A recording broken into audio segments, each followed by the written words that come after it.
who are going to have healthcare crises because they're mad. Yes. Because anger. Not to get too holistic on you, but, you know, that's going to cause a lot of problems. And like fundamentalists, they are manipulated by these media demagogues who play them for suckers. It's really a perfect mirror. And what they're mad at is so, you know, I want my country back. It's from what? Who's taking it? There was so much Hitler at this thing.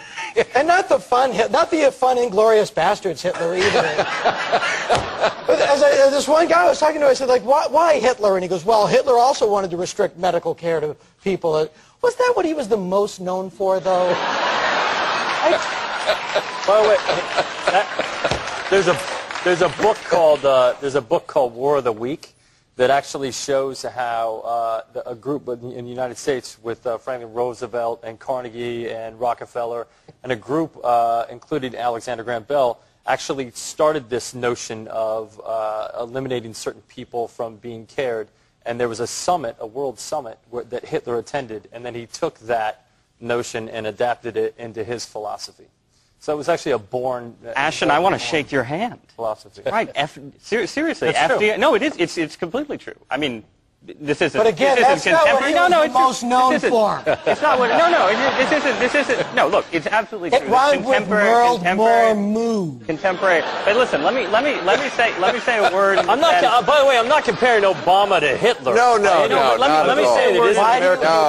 Let me say a word in defense of the right-wing nutjobs who you so eloquently filmed. If you watch the first few frames of that video segment with the big pictures of Obama as Hitler with the handlebar mustache and so on, you'll see at the bottom of those pictures LaRouchePAC.com. Right. Now, I don't know how many people here know who Lyndon LaRouche is, but he's not a conservative. No, he's a super left. He's a super left-wing crazy man who sends, you know, you'll see in Washington, D.C., you get on the metro and people are handing out, you know, LaRouche literature and so on.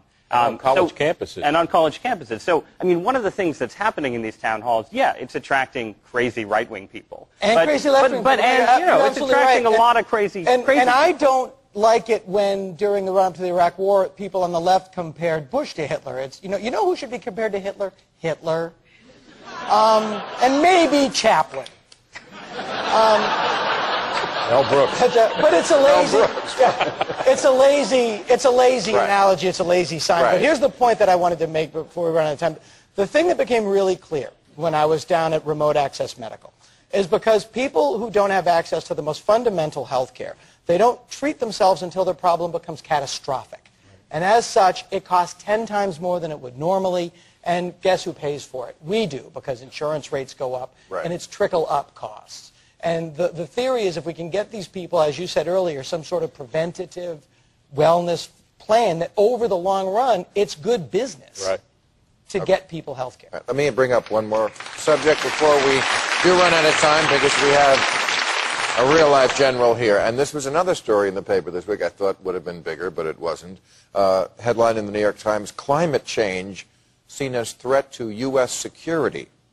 It said the Pentagon and intelligence agencies are preparing for the day when global warming-inspired disasters like drought, mass migration, pandemics, food shortages, water crises, flooding become so dire that they topple governments, destabilize regions. So now the military is on the page with the environment. We did a study, 11 of us retired generals and admirals, that looked at the science of climate change, looked at the impact, land loss, loss of water, arable farming land, we looked at health issues and concerns, even now navigable seas like the Arctic and the rush to exploit resources there and what that might cause.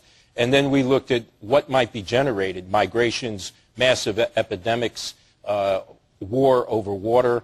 And so we listed all these things as potential causae belli for the future.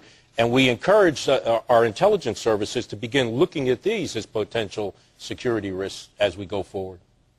And yet in Congress, you know, you have people like John Boehner, who's the head of the Republicans in Congress.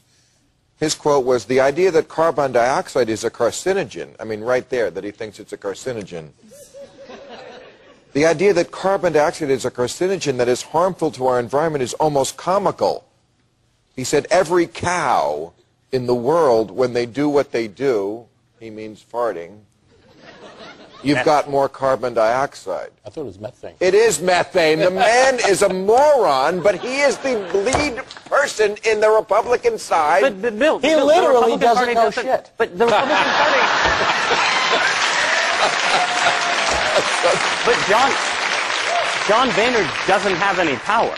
Right? I mean, the Democrats have a huge majority in the House of Representatives. They have 60 votes in the Senate. He's a senator. What do you mean he doesn't have any power? He's a congressman, not a senator, but he's the head of the Congress. He's the head of the Republican Party in the House of Representatives. I'm just saying, like, you know, we can sit around all night talking about what bad shape the Republican Party is in, but the Democratic Party controls the government.